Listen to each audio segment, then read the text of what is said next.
Slušaj vam, dragi moji prijatelji i prijateljke, rano sa bajle go snimam i se nadam da kak uspijem da bidam kratok i koncizan, što je nemožno za mene. Веднаш по инаугурацијата на Доналд Трамп.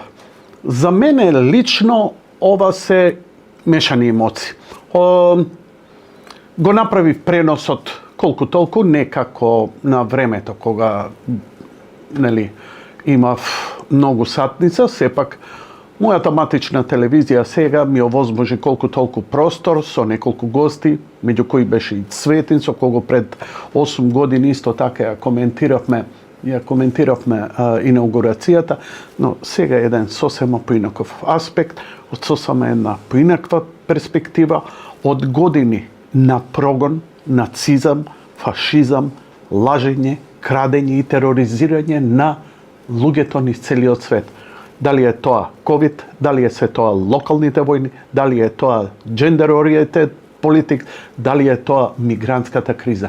Се што лошо се случи изминативе 8 години и кај нас, и во светот е резултат токму на овие кои Доналд Трамп ги прегази. Он е на некој начин деус екс махина. Он лично кога би ме прашал во еден понормален свет, ја би рекол нема што да бара во политика. Политика е за политичари. Ваков менеджер кој ги согледува работите straight forward, кој прави добро за општо добро, или како што рече на својата инаугурација, мене пари не ми требаат, јас имам пари. Јас сакам нешто добро да направам за мојот народ.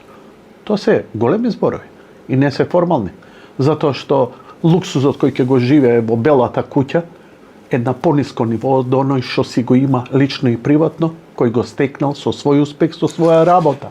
Без шпекулации на берза па да создава невладини организации, да руши легитимно избрани влади низ целиот свет и да поставува радикални, левичарски, комунистички, крајно радикални ликови.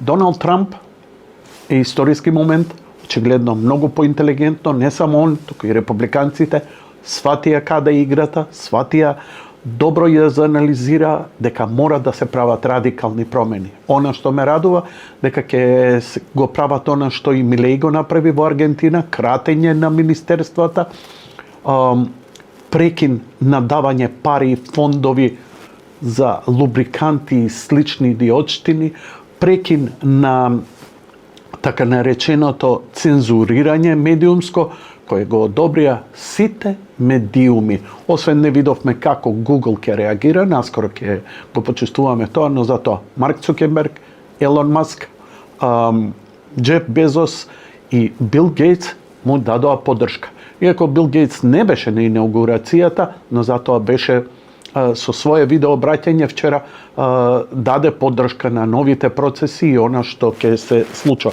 Секако богатите прво гледаат да си го зачуваат имотот и парите, а потоа им се вишите интереси. Но ако ги ставиш во една рамка, мислам дека тоа може да биде за општо добро.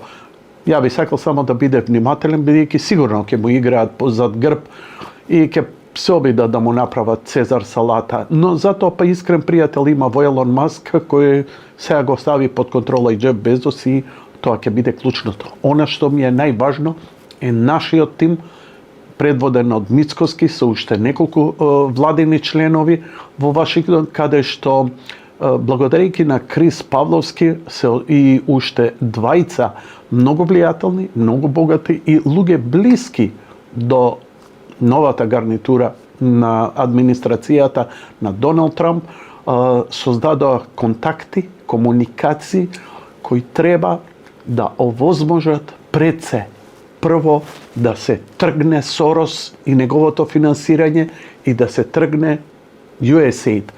Не е проблем дека они ќе даваат пари или не да даваат. Проблем е кому ги даваа пари. 30 години они даваа пари само за една политичка структура, која не работеше, не создаваше, не креираше, туку чекаше само да беше спремна на се, за да остане на власт. Не да изгради, не да ви направи подобро живење, не да ви направи нешто подобро за вас, почитувани граѓани. Има децении шанси. Но ова, мислам дека веќе прекинува и дека многу брзо ќе ги гледаме промените во светот кои ќе доаѓаат преку ноќ. Се надевам искрено на тоа, а се надевам дека од Вашингтон Мицкоски ќе се врати со нови визит карти, со нови договори и со голем инвестициски циклус во Македонија или барем Македонија да биде од стегите ослободена. Знаете, ВМРО гради, ги штити националните интереси, се обидува да направи нешто добро, прави нешто. Нема криминал, нема ништо. Додека дуи СДСМ исклучиво. Велам исклучиво. Ништо не работеа и чекаа само од странците да ги стават на власт.